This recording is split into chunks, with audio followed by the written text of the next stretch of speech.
No one will lose coverage as a result of this bill.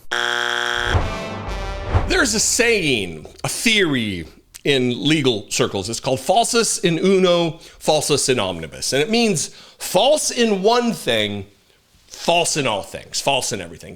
If you lie about something, about one thing, particularly on the stand, I think it's really how it's held. But if you lie about one thing, the jury, a witness, the jury can just disregard everything else they've said. Because they lied about one thing, they lie about everything.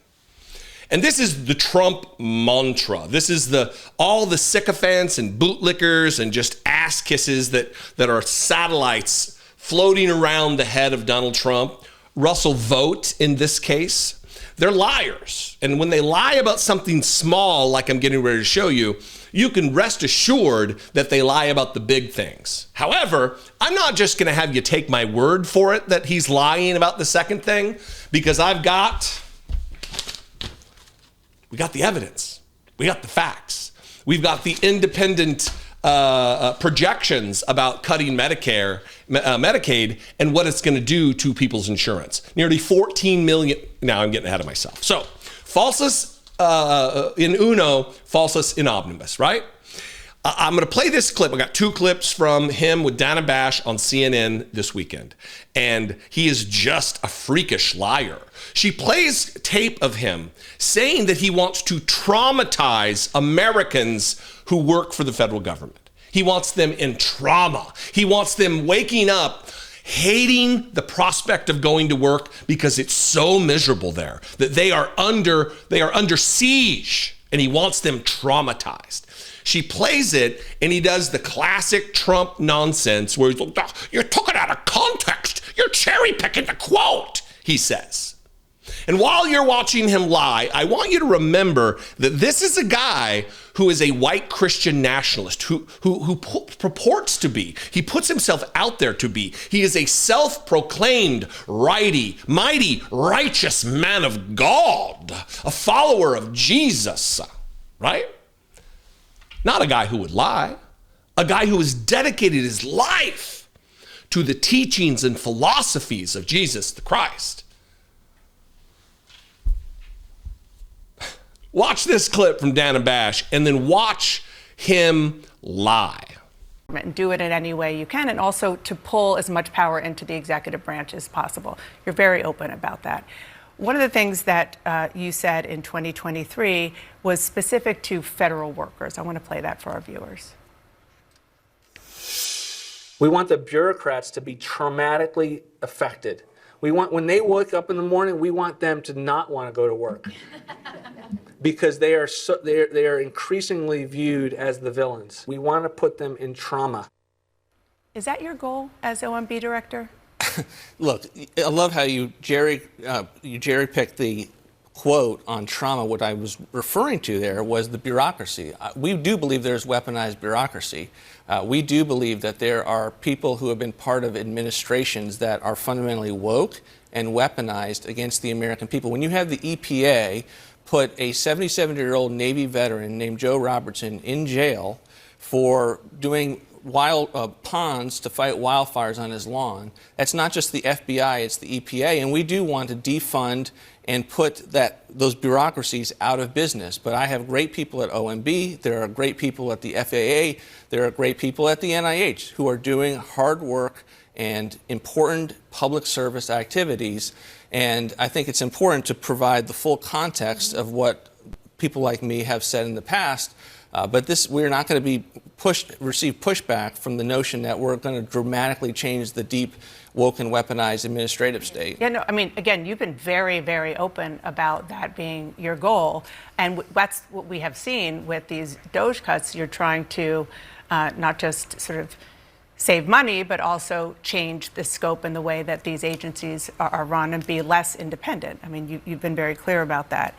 I want to... When he says, you're cherry-picked the quote, what I was referring to there was the bureaucracy, except for the fact, Russ, you said bureaucrats, which is another more derisive word in Republican circles for federal employees, Americans with families and mortgages and car payments and children to feed.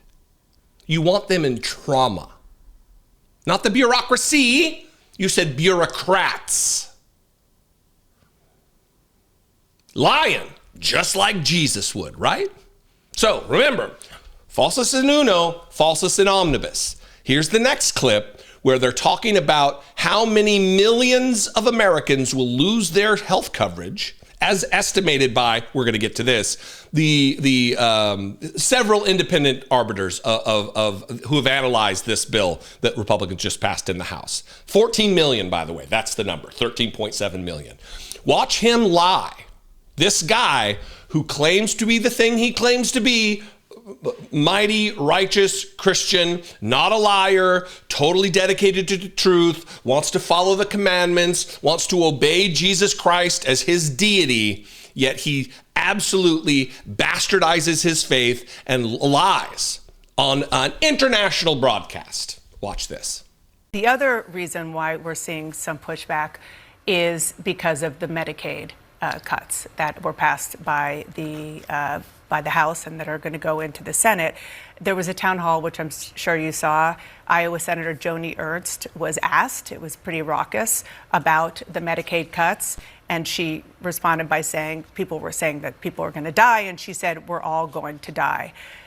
But the question that she was getting from constituents were concerns about Medicaid, food stamps, and other government support programs leading to people dying and premature deaths. What do you say to those concerns? I think they're totally ridiculous. This is AstroTurf. This bill will preserve and protect the programs, the social safety net, but it will make it much more common sense. Look, 1 out of every $5 or $6 in Medicaid is improper. We have illegal immigrants on the program. We have able-bodied working adults that don't have a work requirement that they would have in TANF or even SNAP. And those are something that's very important to institute. That's what this bill does. No one will lose coverage as a result of this bill. That's not what Josh Hawley, who is not exactly a liberal Democrat, said. He said it's wrong to cut health care for the working poor, and that's what we're talking about here with Medicaid. Well, we continue to work with people in the Senate as to working them through with the specifics of the bill, what it does and what it doesn't do. We'll continue to do that. And I think at the end of the day, the Senate will have a resounding vote in favor of a substantially similar bill. Before I let No one will lose coverage as a result of this bill, he says. No one will lose coverage as a result of this bill. Now, I don't think the bill is going to pass in its current form. So this is maybe a little not prescriptive to what's going on. But if it does pass in this form, and the estimate, even if half of what is estimated of people losing their coverage, this makes him a liar. And here's from the Joint Economic Committee, congressional district data, 13.7 million people would lose health insurance from Medicaid and Affordable Care Act cuts. This is from May 21st, 2025. According to the nonpartisan Congressional Budget Office, analysis about legislation released on May 11th by House Republicans, cuts to Medicaid and the Affordable Care Act would result in roughly 13.7 million people losing their health insurance by 2034. Using CBO's analysis and other research, the Joint Economic Committee minority calculated initial estimates of the number of people who would lose health insurance in each congressional district, and I have that right now. Well, I have 5 of the 14 pages from this report. I'll link to this below. This has every single congressional district in the country mapped out and estimated how many people in individual districts. This gets to the granular level of the 435 congressional districts in the United States. I didn't look to see if it covers other places that don't have representation, like the District of Columbia, like Guam, like Puerto Rico, like our colonies that we have here in the United States. We're not above that, certainly, are we not? But here, look, Florida. We'll just look at Florida. Florida's 9th congressional district, 80,300 people estimated losing Affordable Care Act coverage, and 8,984 estimated number of people losing Medicaid coverage. This is one district, nearly 100,000 people. One district.